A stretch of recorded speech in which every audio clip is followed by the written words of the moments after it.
wasiirada wasaaradaha arrimaha gudaha Soomaaliland shaqagelinta waxbarashada ayaa kulan qaabilad iyo soo dhaweyn isugu jira waxa ay magaalada Hargeysa ugu sameeyeen wasiirka qoyska dawladda Djibouti Marwo Muumina oo socdaal ku timid dalka maalintii shalay waxaana kulankan qaabilada iyo soo dhaweynta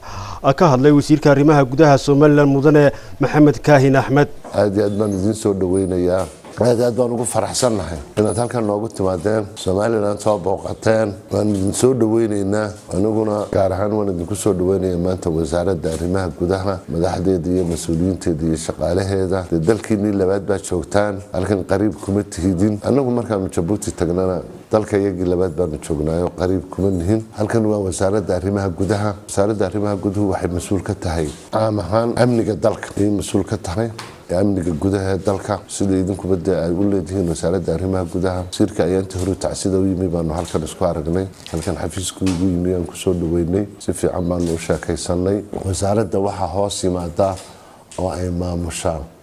ciidanka booliska ciidanka immigrationka oo laan gaara ah waan ku raahno ciidanka socdaalka ciidanka ilaalada xeebaha Soomaaliland Coast Guard intaasay waxaan ku dhahday maamusha horta aad baan idin soo dhaweynayaa diyaar baan u nahay haddii aad sii joogtaan de hawlo kale aynu wada qabnayno meel kale wada booqano aanu idingeeno marka dambana annaguna aanu Djibouti idinku nimaadno kole Djibouti waa dal dhisan ilaa markii ay xorriyadda qaadatay oo aan sida Soomaaliland aan dhib ka dhicin ilaahay dhib ma tuso labada midna iyo adduunyada kaleba marka infrastructure kiiba de kole intaas oo dhiso maalinba waxba ku biiray marka de wixii aynu isu tari karnaa iyo waxaynu isu wadaarsan karnaa baynu isu wadaarsan doonaa haddii Ilaahay yiraahdo wasiirka qoyska ee Jamhuuriyadda Djibouti Marwo Muumina ayaa iyaduna ka mahad celisay kana warantay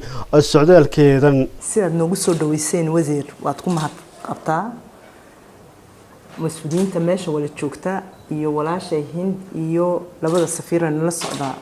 waan u mahad celinayaa iyaga socodkan diyaariyay waqtigaaga qaaligan nasiisina waan ku mahadsan tahay anigu waxaan doonayaa inaan ku yar sheego inay Hargeysa maanta ugu horeynin Hargeysa waa meel aan ka shaqeeyay Hargeysa waa waddankeygii waa dadkeygii kolkaan tacliintii jaamacadda dhameeyay shaqada Djibouti iyo Hargeysa ka bilaabay hay'adaha la shaqeynayay Handicap International ilaahay baa qoray inaan 17 sanadood dabadeed inaan imaado wax badan baa ku beermay xalay kolkay walaashay hotelkii iga bixiso meel geenaysay xaflad geenaysay waxaan anigu kolkaan xaggan ka shaqeynayay dariiqa triig mu oolin jirin habeenka maqrib dabadeed lama bixi jirin waa ka maantana gaariye loo dhex socda ma hadda ilaahay baa leh ma hadda waxa la mas'uuliyiinta wadankan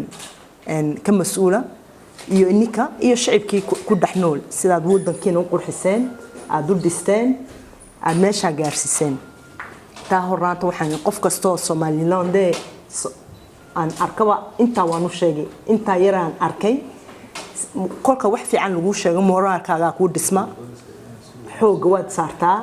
dadaalkana waad saartaa sidaad horumar u gaadhid geeska kalena wasiirka wasaaradda shaqagelinta arrimaha bulshada iyo qoyska Soomaaliland Marwo Hinda Jaamac Xirsigani oo horkacasay wasiirka qoyska Djibouti Marwo Muumina iyo wafdiga hogaaminayso ayaa soo kormeeray xarumaha agoomaha lagu xanaaneeyo ee magaalada Hargeysa gabagabadiina wasiirka wasaaradda shaqagelinta iyo arrimaha bulshada Soomaaliland waxa ay wasiirka qoyska ee Djibouti iyo wafdiga ay hogaaminayso magaalada Hargeysa ugu sameeyeen qada sharaf ay ku maamuusayaan waxaan runtii farxad ii ah maanta in uu ku soo gabagaboobo safarkii walaashay qaybtiisii hore hotel Damal oo ay ka jirtay hadhma sharafeed isbarida wasiirada intii jaanisku noo saamixi waayay inay safarkeeda ku marto oo runtii wasiiradii ugu muhiimsanaa arrimaha bulshada la shaqaynteeda ahaa